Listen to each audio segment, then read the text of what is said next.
Warning, this video is not targeted to kids and may be inappropriate to younger audiences. Your discretion is advised.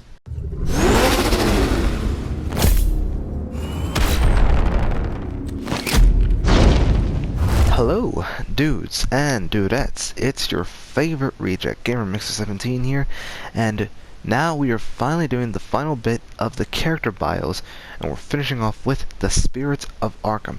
Now, the reason why I saved this for last is due to the fact that this thing changes constantly, well, somewhat, throughout the entirety of the story campaign.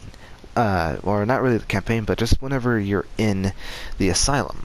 And what I mean by that is every single time you find the deciphered messages. Now, when you first find your first one, and I believe there's a total of, I think, either 4 or 5 different variants of the Spirits of Arkham. At least I think so. I think it's either, it's probably that. I'm not 100% sure, but the story, the facts, and the attributes constantly kept changing throughout the entirety of the thing. And then when you finally reach to the absolute end of this here, you know, the entirety of all the deciphers, you get the full message, and you learn about everything. So apparently how the story goes is that I'm not reading this off of the actual thing, but it first began with the actual, not really the spirit of Amadeus Arkham, but it was somewhat of a journal entry kept thing, I guess you can call it, from Amadeus Arkham that he would put into these slabs. And then after a specific point, it becomes to where it's saying messages that wouldn't be available at that time, or the fact that he wouldn't be alive at that time. So instead, it went into like this mystery, like, who is this person? Who is writing for Amadeus Arkham? And then finally, when you find all of them, you solve the mystery of who has been keeping up with Amadeus Arkham's story, quote unquote. And the so-called Spirit of Arkham is Quincy Sharp. So when you finally finish up all the deciphers of the Spirit of Arkham, here is what you get. Quincy Sharp has long been hiding a secret. Doctors had previously diagnosed him with a schizophrenic personality disorder, but he chose to ignore it. How could someone of his importance be ill like the dogs in his asylum? Taking over the administration of Arkham Asylum, Sharp became obsessed with the hidden writings of Amadeus Arkham. As he read more of these memories,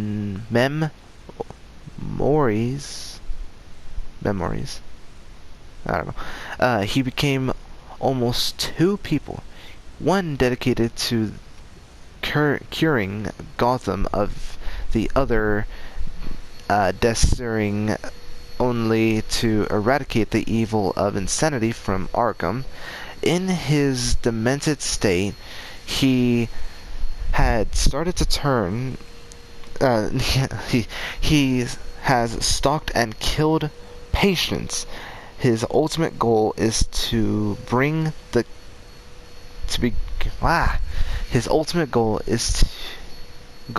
begin to kill the Joker. It is possible the rational side of his personality is not even aware of this dark, destructive force within him. And of course, as I have mentioned, this is Quincy Sharp behind it all, but originally it was Amadeus Arkham. So technically it's both Amadeus Arkham and Quincy Sharp The eyes, hair, height, and weights would of course follow afterwards, so I don't really have to change much about that, except for when under Quincy Sharp, the occupation changes for this one, and what he's then called is the executioner? Yeah, the executioner of Arkham Asylum.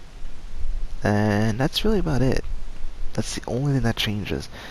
Attributes: intensive dedication to cleaning up Arkham, an alternate personality that is prepared to kill patients to facilitate the cure, contempt to disgust all forms of psych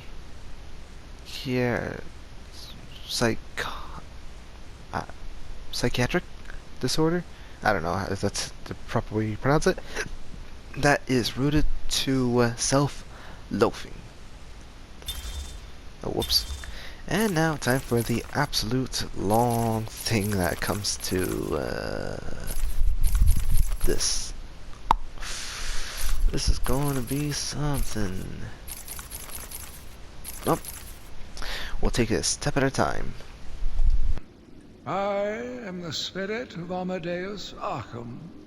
Through my actions, I have saved this cursed city, though my own curse is to forever remain in the shadows.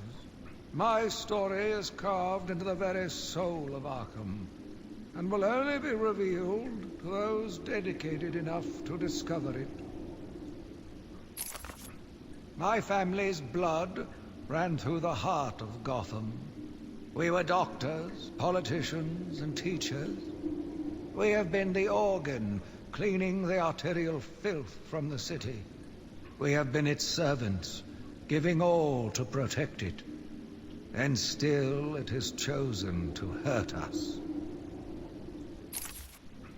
As Gotham's veins slowly filled with pain and suffering, the effects were felt everywhere. My father fell first, infected by some foul disease. My mother lived on, but only in a dream. I returned to the family home to care for her, where she remained in her bed for as long as her body continued to breathe. Her tears kept me awake at night. My journey lasted little over a month, visiting academics in both Metropolis and Keystone. I was exposed to a wealth of new ideas. I began my day returning home in good spirits, eager to see my wife and family. I ended it kneeling in their blood, broken fragments of my life, pouring through dripping red fingers. I returned to my work, but I could not shake the pictures from my mind. I should have been repulsed, but I was more eager than ever to find an explanation for why someone would do this. They brought the animal before me, shameless and barking like a mad dog. For what felt like days, I endured his boasts. He took pleasure recounting his actions, cataloguing his depraved crimes. What should have been revenge turned to pity. This poor dog needed my help. The island changed little over the years. Its reputation was in tatters, but I vowed to fix it. As the buildings were rebuilt, I saw the future. A bright, wonderful future.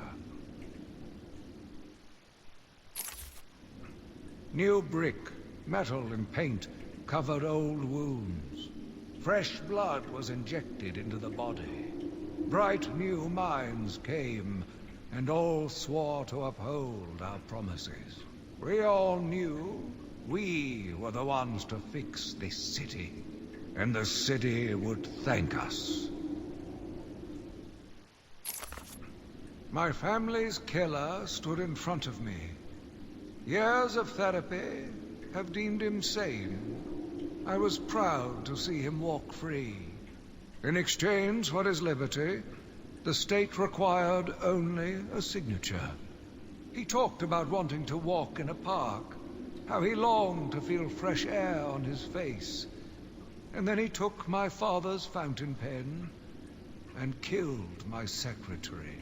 As he was subdued, he screamed out, pleading for forgiveness, for pity. But I had none. I watched as guards beat him to a stain on the floor. Spring was a turning point, a new beginning, a glorious realization of my true destiny. My family's killer perished in an unfortunate accident. These animals cannot be cured. Like dogs, they only respond to discipline. And if that fails, then I was afraid that these accidents would have to continue. I took a walk around my island. I passed by the penitentiary and felt nauseous at the thought of the filth it contained. I looked out over the Gotham Bay, and in the distance I saw lights. No doubt boats bringing more filthy degenerates to my city. I swore again to protect her from this darkness. I argued with the latest group of young, eager doctors. They bored me with theories and ideas, proving that they had no theories on how to cure these animals. Only one shared my vision. I offered her the chance to explore her dreams. She accepted. We'll make a good team. The Gotham police dragged a new patient to the island. They said he was responsible for the disappearance of hundreds of the city's vagrants. As I looked at his disgusting body, all scales and teeth, my mind ran free, dreaming of delicious punishments to break this monster. Doctors gathered around, poking it, examining, but only I knew what would cure him, once and for all. The beast was too strong. His animal savagery nearly cost me my life. I took my frustrations out on a lone patient. His case notes suggested he was a paranoid schizophrenic. His pleas, as I beat him to death, suggested much more. His confessions were illuminating. My path was clear. Every day I found the patients more distracting. Their insane mutterings and constant twitching disgusted me. There was only one way to cure this evil. Only one way to purify the city and ensure its future. I needed to prepare myself. I needed to be ready. I had a sudden pang of conscience. I sought counsel from my priest on the choices I had made. I asked him if it was a sin to kill in order to save a life. The holy man said all life was sacred, but a judgment would not be upon my soul if I acted to save another. I left the confessional with my soul uplifted, convinced more than ever I am doing a service not only to mankind, but to God as well. I watched in silence as he brought in the woman. Her skin now a venomous green. The wanton creature no longer looked like a human being, much less a woman. The Bible says, "Suffer not a witch to live." Yet he has once again delivered this female atrocity to our care. Once I have dealt with the monster, I think it will be time to see if green wood does, in fact, burn. Sitting in the darkness outside of his cell, I watched the crazed twitching, listened to the disgusting words that came from his mouth. How can I let a dirty animal like this live? He is the cancer I have sworn to protect the city from. Curse me for a fool!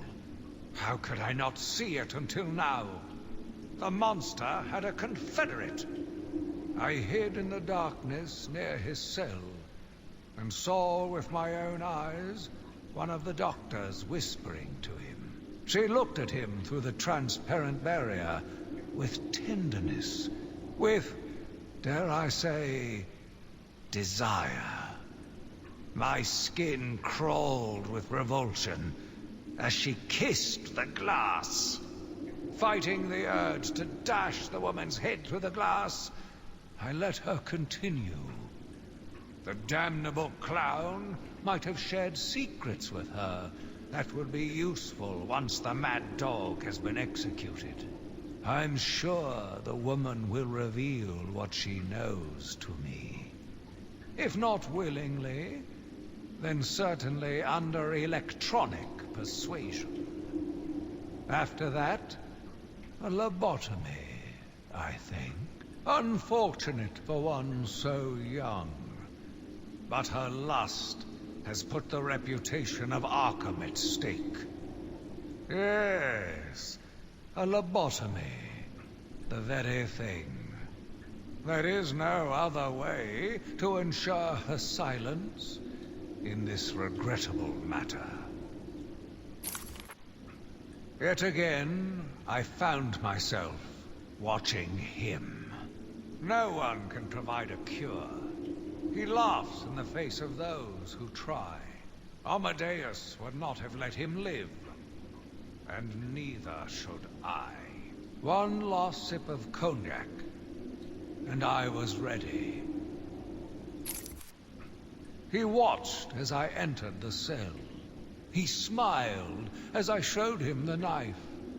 I told him how I will use it, how I will cleanse this city, and then terror. I was paralyzed. I struggled. I screamed, but I was silent. The monster looked at me, expressionless. He ran my blade slowly across my forehead. A smile cracked across his horrible porcelain face, and I heard the filth fall from his mouth. He laughed and called me that horrible name.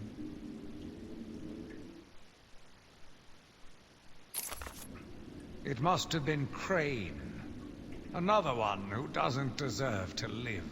Why do these people thrive on chaos? Joker, in particular, desired anarchy, and since his escape will no doubt wreak it upon my city. I feel this is the end for my diary. Joker will be recaptured. My story will be told. I am not afraid. If Arkham becomes my cell, then I will know I did my best.